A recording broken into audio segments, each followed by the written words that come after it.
श्री स्वामी समर्थ. जय शंकर. रामकृष्ण हरी. निरंतर सफरच्या ह्या भागामध्ये आपलं सर्वांचं हार्दिक स्वागत. आज आषाढी एकादशी हिंदूंसाठी आणि विशेषतः महाराष्ट्रातल्या आपल्या वारकऱ्यांसाठी आणि संबंध महाराष्ट्रासाठी अतिशय महत्त्वाचा दिवस. आज पंढरपूरच काय, अख्खं महाराष्ट्र हे विठ्ठलमय झालेलं आहे. रामकृष्ण हरीच्या गजरामध्ये आज सगळीकडे भक्तीचा सागर उसळलेला आहे आणि ह्या पवित्र दिवशी आपल्याशी संवाद साधण्याचा योग येतो आहे. हा भाग्याचाच दिवस आहे. आज आपल्यासमोर बोलण्यासाठी मी याच्यासाठी उभा आहे की आषाढी एकादशी हे खूप महत्त्वाचं पर्व आहे. दक्षिणायन, सूर्याच्या दक्षिणायनमधलं. ह्याच एकादशीच्या दिवशी भगवान श्री विष्णू हे 4 महिने योग निद्रेसाठी म्हणून क्षीरसागरावर योग निद्रा अवस्थेत जातात. अशी मान्यता आहे की आजपासून 4 महिने त्यांनी आपला पालन पोषकत्वाचा कारभार श्री शंकरांच्या हस्ती सुपूर्द केलेला असतो. त्यामुळे कारण पालन तत्व हे श्री विष्णू आहेत, संहार तत्व श्री शंकर आहेत, परंतु ह्या 4 महिन्यांसाठी हे पालकत्व श्री शंकरांकडे जातं आणि श्री विष्णू हे पालन तत्वाचे अधिकारी असल्यामुळे आजपासून ते योगनिद्रेमध्ये असल्यामुळे पुढील 4 महिने आपल्याकडे कुठल्याही प्रकारची लग्न, मुंज, वास्तुशांती वगैरे सगळे कार्य करण्यासाठी निषिद्ध मानली जातात. ह्या 4 महिन्यांमध्ये आपल्यातली धार्मिकता, आपल्यातला अंतर्मुख होण्याचा प्रवास हा वाढावा, ह्यासाठी हे 4 महिने आपण व्रतस्थ राहतो. अधिकाधिक सण, उत्सव, व्रतवैकल्य, उपवास अशा सगळ्यांचा हा एक योग आहे पुढचे 4 महिने. आणि म्हणून या सृष्टीचं पालकत्व पुढचे 4 महिने श्री शंकरांकडे असल्यामुळे आपण महिनाभर श्रावण मासामध्ये श्री शंकर तत्वाचं अधिकाधिक आपण पालन करतो. आणि म्हणून श्रावण महिन्यामध्ये शंकर उपासनेला, शिव उपासनेला हे सर्वाधिक महत्त्व आहे. याचं कारण हेच आहे.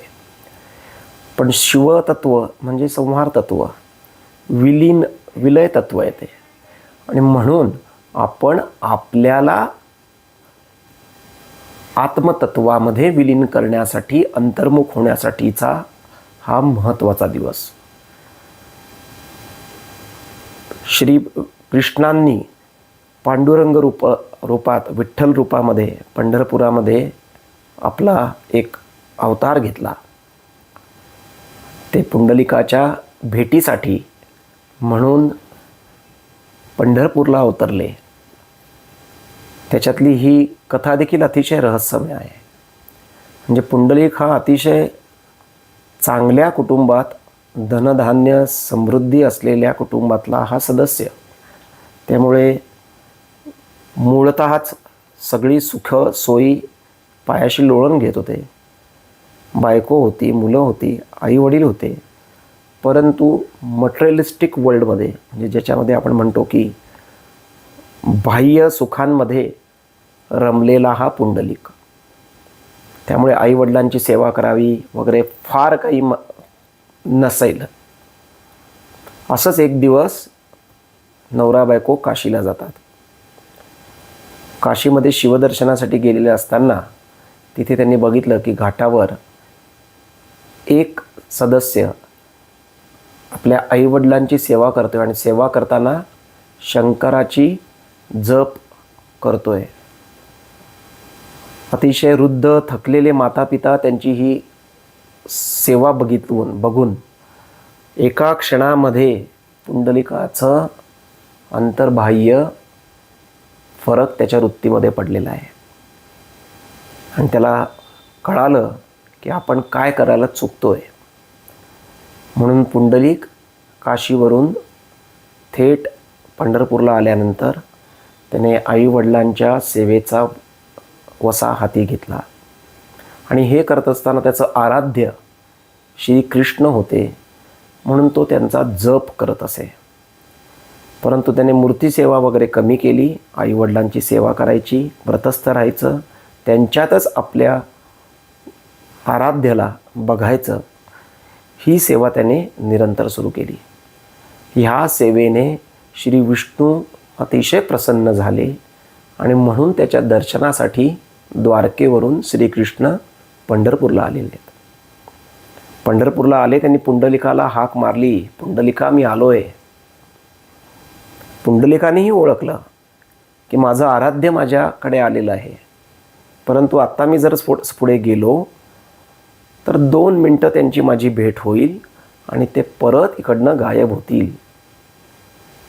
ह्या एका विचाराने पुंडलिकाने सांगितलं की देवा, मी माझ्या आईवडिलांची सेवा करतोय, त्यांना सोडून मी काही तुझ्याकडे आत्ता येणार नाही. तू काही काळ इथे उभा राहा. श्रीकृष्णांच्या लक्षात येत होतं की काय त्याच्या मनामध्ये आहे. परंतु भक्तिरसामध्ये डुबलेल्या पुंडलिकाच्या वात्सल्य रूपाला तेही सोडून जाऊ शकत नव्हते. तेही तिथे रमले. आणि बराच काळ गेल्यानंतर पुंडलिकाने जवळ असलेली वीट त्यांच्याकडे दिली. देवा, तू याच्यावर उभा राहा, ही सेवा झाली की मी तुझ्याकडे येतोच. त्या विठेवरी उभा म्हणून तो विठ्ठल, म्हणून त्याचं नामकरण विठ्ठल झालं. श्रीकृष्णाचंच नाम विठ्ठल झालं. आणि आईवडिलांच्या करत असलेल्या सेवेमुळे प्रसन्न होऊन श्रीकृष्णांनी त्याला वर दिला की तू मला इकडे का उभा करतोय मला कळालेलं आहे. आणि म्हणूनच आज सर्वांच्या ह्या सेवाभावाला वंदन करून मी इथे युगानुयुग इकडे उभा राहील. आणि तेव्हापासून पंढरपूरला विठ्ठल रूपामध्ये श्रीकृष्ण आजही उभे आहेत. त्यांच्या दर्शनाला लाखो करोडो लोकांची गर्दी असते. वारी जाते, आपल्या देहूवरून जाते, आळंदीवरून जाते, एकनाथ महाराजांची वारी जाते, पालखी जाते. आणि हा सगळा जो भक्तिरसाचा सागर आहे हा पंढरपुरात आज मोठ्या उत्साहाने आपल्या विठ्ठलाला आपल्या भक्तीच्या रूपाने तो न्हाऊ घालतो आहे. आणि विठ्ठलही ती भक्ती रसात डुबलेला आहे.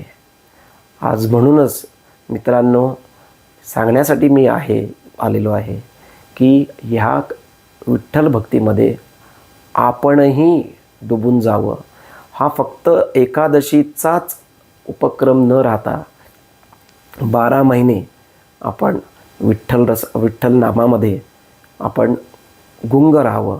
विठ्ठलच नव्हे, आपलं जे कुठलं आराध्य दैवत असेल, श्रीराम असेल, श्री कृष्ण असेल, श्री स्वामी समर्थ असतील, श्री गजानन महाराज असतील, महाअवतार बाबाजी असतील, श्री शंकर महाराज असतील, साईबाबा असतील, आपल्या आराध्य दैवताच्या सेवेमध्ये साधनेमध्ये आपण स्वतःला वाहून घ्यायचं आहे.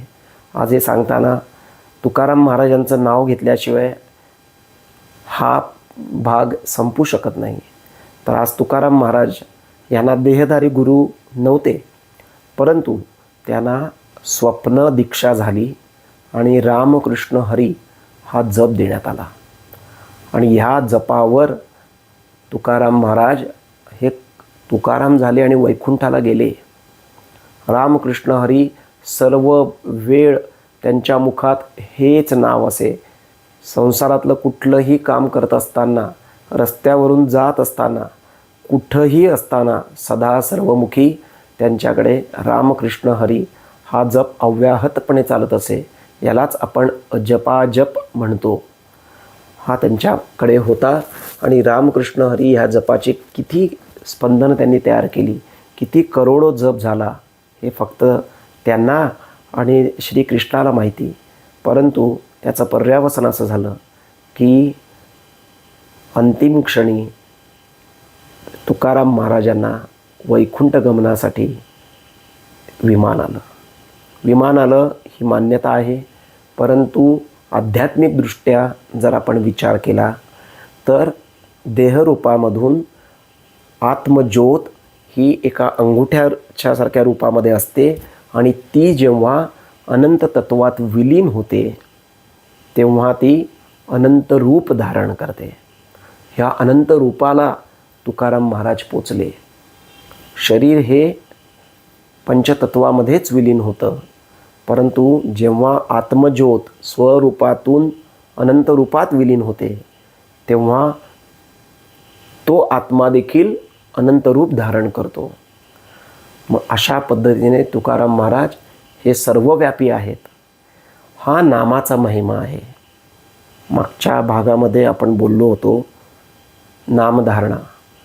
हा अतिशय योग्य दिवस आहे ह्याची आठवण करून देण्याची की नामाने काय साध्य होतं. तर आपल्याला नामामुळे तुकाराम महाराजांचा आदर्श समोर ठेवता येईल. साक्षात श्री गोंदवलेकर महाराजांचा आपल्याला त्यांचा उदाहरण घेता येईल. श्री रामदास स्वामी ज्यांनी 12 कोटी 13 कोटी जप श्रीराम जयराम जय जय राम हा केला आणि त्यांना 12 वर्षामध्ये श्रीरामाचं दर्शन झालं. त्याच्या अगोदर श्री हनुमंताचं दर्शन झालं. त्यांना मंत्र दिला आणि आज रामदास स्वामी हे सदैव आपल्या ह्या सर्व नामधारणासाठी अतिशय जागृत असं व्यक्तिमत्व की आपण त्यांना फॉलो करू शकतो. आज गोंदवलेकर महाराजांनी सांगितलं 3.5 कोटी जप केलं तर तुम्हाला या भवसागरातून मुक्त होता येतं आणि तुम्हाला परमात्म्याचं दर्शन घडतं.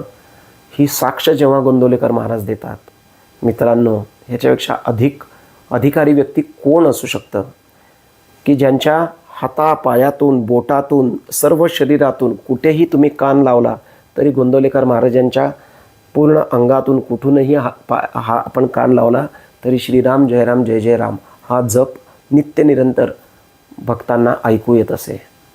म्हणजे नसानसामध्ये रोमरोमामध्ये नाम हे भिनलं पाहिजे. हीच महाराजांची शिकवण होती. ते सांगायचे की तुम्ही जागेपणी असताना नाम तुम्ही घ्या, तुम्ही झोपलेल्या वेळी ते चालू राहील याची जबाबदारी मी घेतो. अजून काय आपल्याला गुरूंनी सावरलं पाहिजे, सांभाळलं पाहिजे. म्हणजे नित्य नियमाने जर आपण जप करत राहिलो तर जेव्हा आपल्याला झोप लागते त्या वेळातही गुरु आपला जप हा करत असतात आणि अशा रीतीने आपला तो अजपाजप चालू राहतो. आणि विचार करा, जर आपण नियमाने 30 वर्ष हा जप करू शकलो, अगदी दिवसाला 5 ते 7 हजार कमीत कमी, तरी आपण साधारण 8 ते 10 कोटी जप करू शकू. आणि हा जर जप झाला तर आपल्याला पुनर्जन्माची गरज नाही, हे वचन महाराज देतात. माणसाचा जन्म हाच मुळी मुक्तीसाठी झालेला आहे, तो भोगविलासासाठी नाही. याची कृपया जाणीव करून घ्या. हे मुक्तीचं द्वार आहे. म्हणून मुक्ती ही दुसऱ्या कुठल्याही प्राणी जीवनातून होऊ शकत नाही, कुठल्याही रूपात होऊ शकत नाही.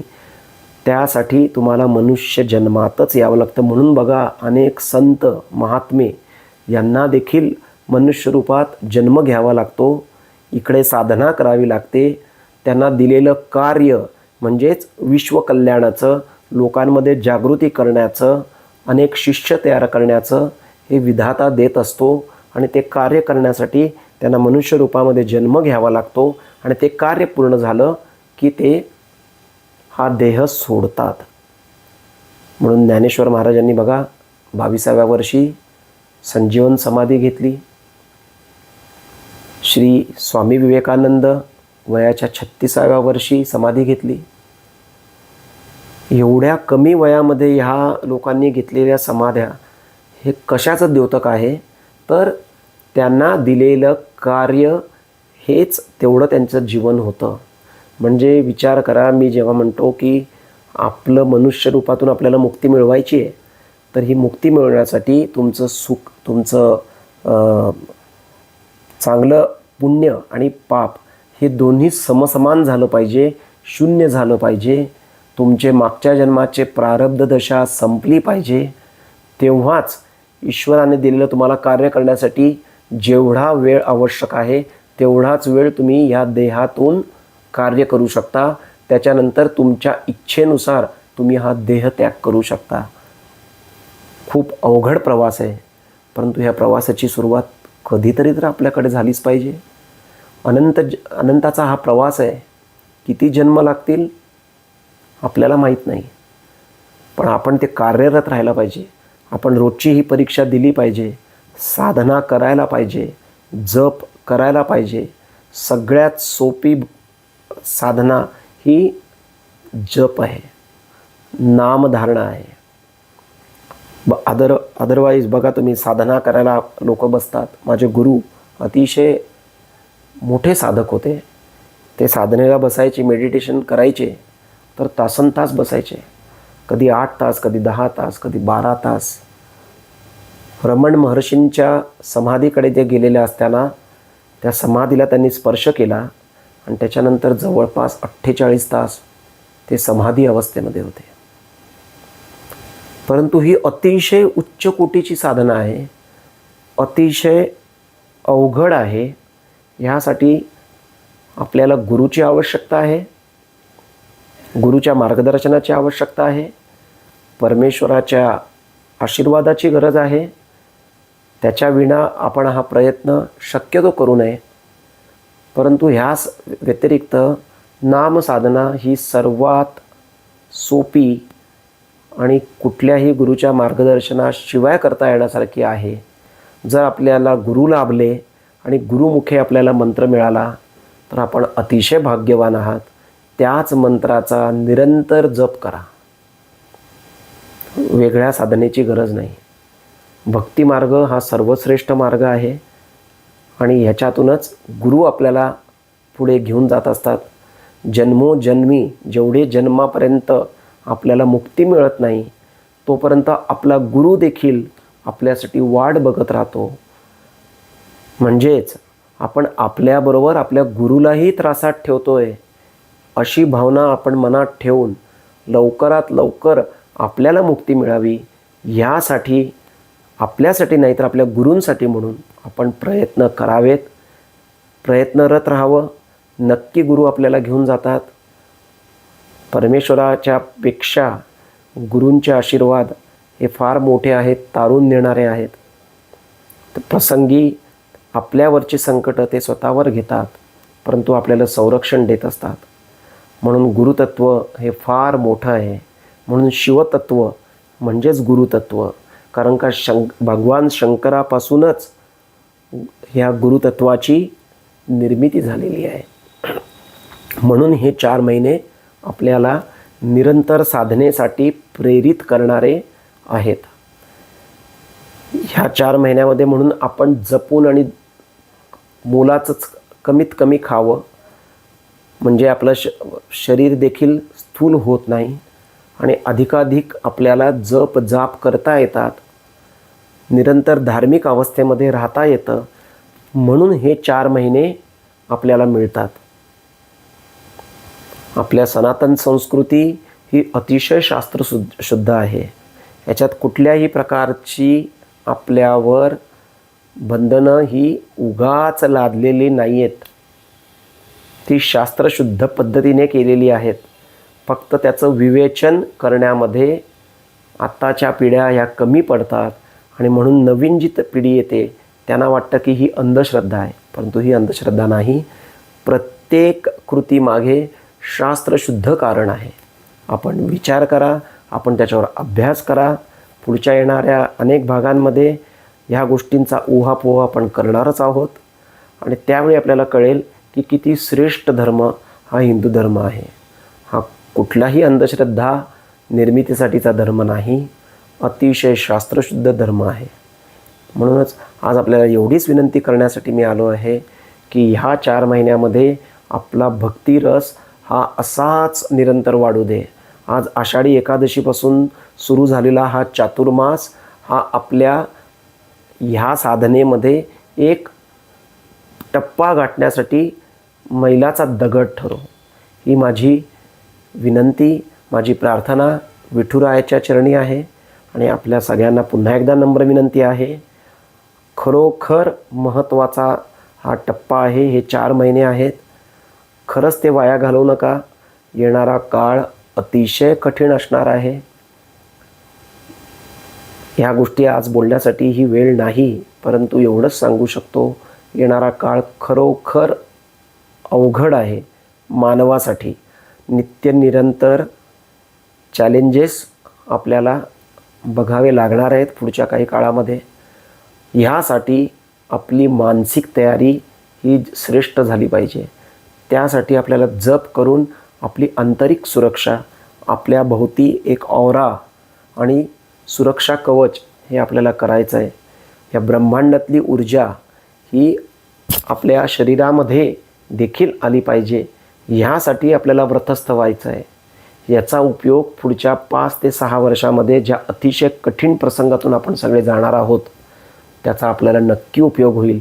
येणारा काळ आपल्याला हे शब्द परत आठवून देईल. म्हणून आजपासून ह्या गोष्टीच्या मागे लागा. बाकी सगळ्या गोष्टी बाजूला ठेवा मित्रांनो. पैसा अडका सगळं होईल, परंतु हे 5 वर्ष आपल्याला जगता आलं पाहिजे. आपल्याला कुठलाही आपला कंट्रोल न जाता जगता आलं पाहिजे. कुठल्याही येणाऱ्या संकटांमुळे न डगमगता ताठ मानेने उभा राहता आलं पाहिजे. ह्यासाठी आपली आंतरिक शक्ती वाढली पाहिजे आणि ती आंतरिक शक्ती नामानेच वाढेल. म्हणून माझी विनंती आहे पुन्हा एकदा, आपण हा क्षण वाया घालवू नका. आपण ह्या क्षणाचा वाट बघतोय. आज हा चातुर्मास सुरू झाला आहे. विठ्ठल आपल्या सर्वांना हीच शक्ती देव की येणाऱ्या सगळ्या या कठीण काळामध्ये तो आपलं रक्षण करो. आणि तो रक्षण करण्यासाठी म्हणून आपण आजपासून निरंतर नामसाधना सुरू करूया. जेवढा जप जास्त करता येईल तेवढा करा. म्हणजे आज 1000 केला तर उद्या 1100 करता आला पाहिजे, परवा 1200 करता आला पाहिजे. हा ध्यास मनी बाळगा, तो वाढवा. निश्चित परिणाम आपल्यासमोर असतील. आज एवढंच बोलून मी आपली रजा घेतो. पुढच्या भागामध्ये नक्कीच भेटू. त्या अगोदर एक सांगतो, येणाऱ्या गुरुवारी गुरुपौर्णिमा आहे. आणखीन एक महत्त्वाचा टप्पा. आपल्या सगळ्यांकडे, आपल्या सर्वांना जर गुरु कोणी लाभले असतील तर आपण भाग्यवान आहोत. ज्यांना लाभले नसतील त्यांनी सतत भक्तिमार्गावर पादक्रमण चालू ठेवायचं आहे. आपली एक योग्यता आली की गुरु आपल्या जवळ येतात. आपण गुरूंच्या शोधार्थ जायची गरज नाही. गुरूंना तो तयार शिष्य असावा लागतो की त्याची तेवढी पात्रता आली की ते समोर प्रगट होतील आणि तुम्हाला ते दीक्षा देतील, मंत्र देतील. प्रत्येकाला हा गुरु लाभो, हीच ह्या गुरु पौर्णिमेच्या दिवशी देखील माझी श्री स्वामी समर्थांच्या चरणी विनम्र प्रार्थना आहे. आज एवढं बोलून आपली रजा घेतो. श्री स्वामी समर्थ. जय शंकर. रामकृष्ण हरी. स्वामी ओम, स्वामी ओम, स्वामी ओम.